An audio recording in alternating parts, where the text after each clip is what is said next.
my town, I hear you call. Corning, New York, a city of 17,000 people in the beautiful Finger Lakes country. Flag Day, 1972.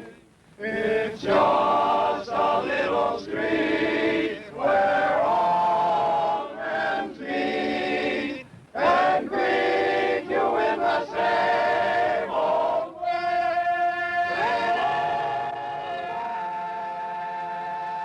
Gloria, Gloria.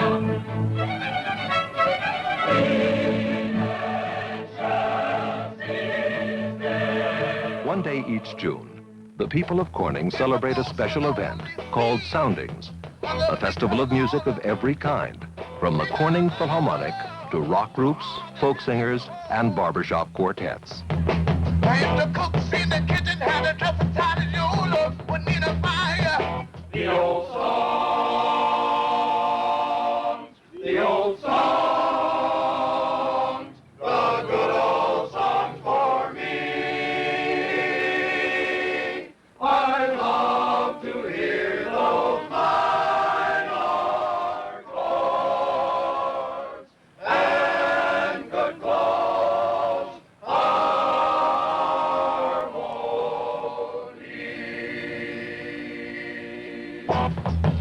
You got a smile so sweet. Soundings raises money that supports the arts in Corning. Everybody pitches in, and everybody enjoys it. Well, just about everybody.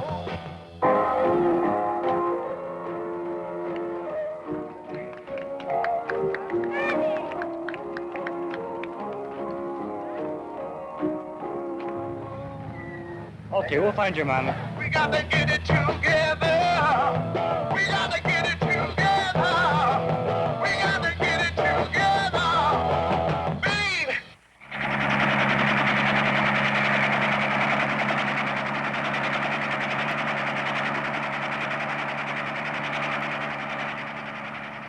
At about 5 a.m. Friday, June 23rd, a wall of water about 5 feet high came down the Chemung River. It was like a tidal wave, and it swept over the dikes, inundating a major portion of the city.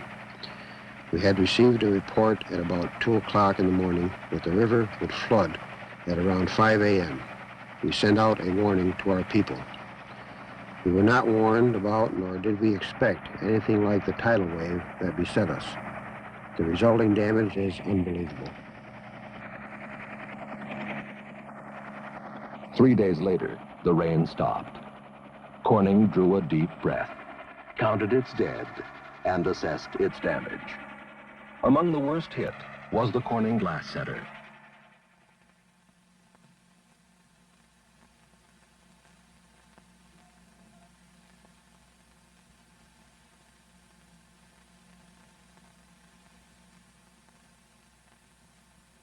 More than one half of the museum's irreplaceable collection of glass had been under 5 feet of water.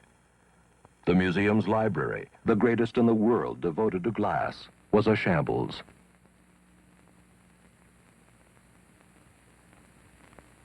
The WCLI and WCBA Emergency Flood Network is pleased to present at this time a special statement by Amory Houghton, Jr., Chairman of Corning Glass Works. Mr. Houghton. Thank you, George. Other than mourning with the families who have lost almost 20 people at the latest count, it really is still too early to assess the loss, both in human lives and in property. But several things come quite clear. This was a disaster of the first order for our community.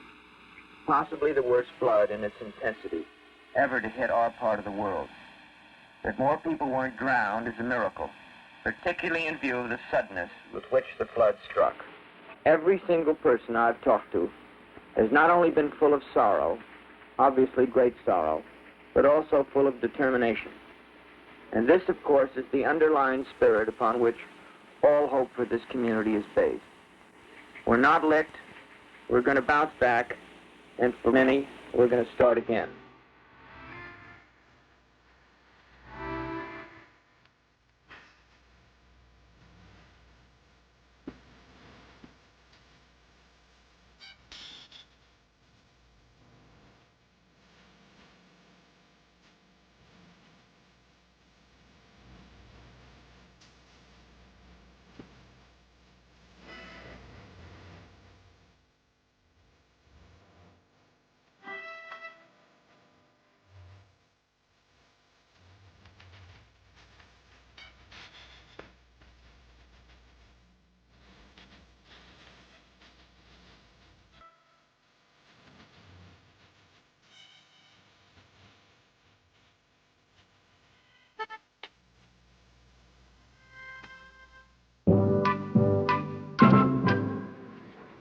I'm going to ask the directors of the Corning Glassworks Foundation tomorrow morning for a substantial sum of money, possibly as much as $400,000.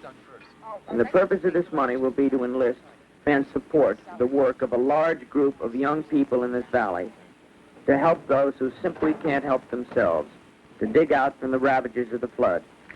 This will involve possibly over 300 young people and will continue throughout the entire summer. They're going to clean out the garage and hose off the stuff.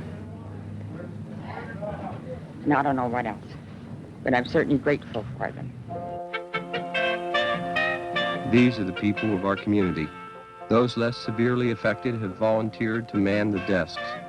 They are young people, union members and executives from local industry, housewives, businessmen, and city employees, but all committed to each other and to rebuilding. Those who have been devastated are here to begin rebuilding their lives, and they will. My name is Leonard Suttle. I'm from New York City.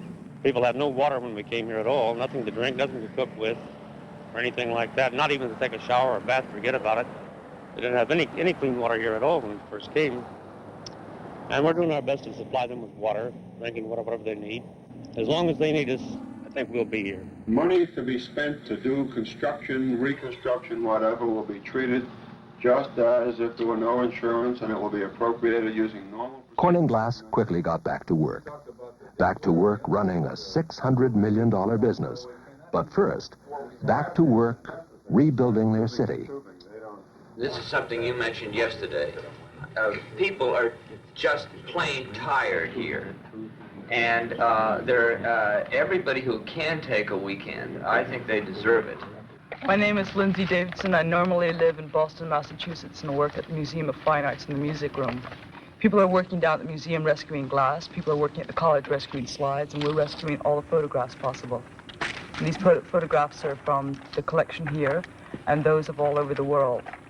And so they're good for research and putting things together, you know, things that are broken down at the museum.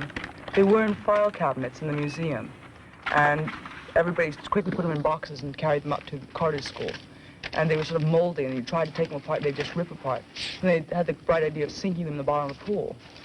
And so we fished them out box by box, lay them out, and dry them. They would be absolutely dry before you can pack them, otherwise they'll mold again. And they crinkle, but you try and keep this photograph with the label. If not, just say photographs and labels.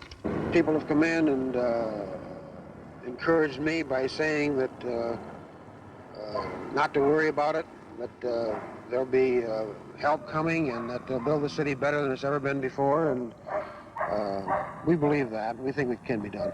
See, I'm patriotic. I've had the flag out every day. We've had a major disaster, and we're taking it like normal American people, trying to do our best. And what else can you do? The house was just hanging on like one column of rocks in that corner after the flood. But I think the weight of the house kept the house from really moving. We're getting a few cracks in the plaster inside now, but not too bad. So the house is on jacks, and we'll be able to make it, you know, come back, put it back together. I think about the future here because this is where our past is, and we've had a lot of good years around here. That was the only antique piece of furniture we had right there. It was my great aunt. It was a little coffee table with marble top. And that was what was left of a tea service. We never kept that polished up as good anyway. So. Fix up the house. We've been fixing it up for 7 years. That's how long we've lived here, and we just had it the way we wanted it, so I intend to do it again.